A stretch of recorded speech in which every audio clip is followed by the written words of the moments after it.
So let me give you an example about trying to help somebody and do something well and do something right. So, person I know, longtime friend of mine, is in the construction business. Sharp old dude, man. He's built in more homes and renovated more things, and he knows his stuff like there's no tomorrow. And under a deadline pinch for closing on a house, there was part of the roof that needed to be shingled yet. It hadn't been shingled. Well, he had a 24-year-old assistant helping him who also works in the industry, but he's a kid, and he's a great kid.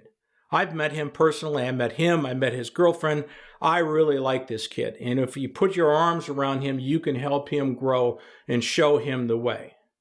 So it's snowing out, and my friend is having this 24-year-old kid who is better up on the roof, go up on the roof in the snow and shingle.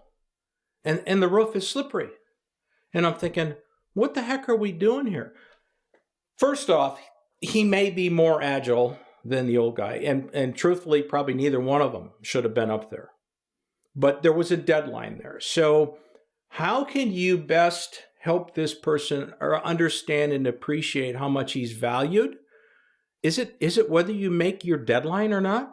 Or maybe you tell him, get off the roof because your safety and your health is more important to me than whether we get this last part shingled.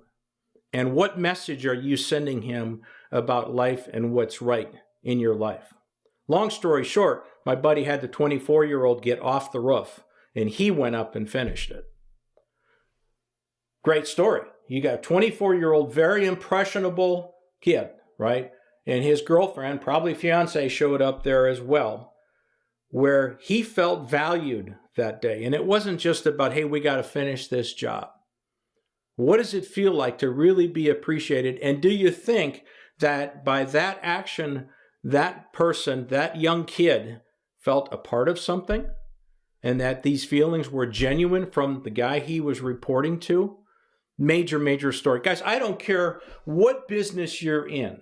There are always going to be challenging times when maybe you have to come out and you have to say, even though you have a deadline, hey, family comes first.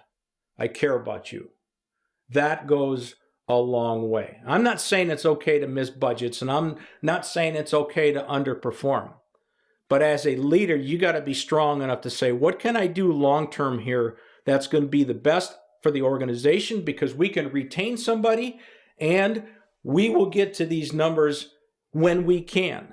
But for right now, the biggest gain that I can have is to demonstrate that I care about this kid, or anybody else for that matter.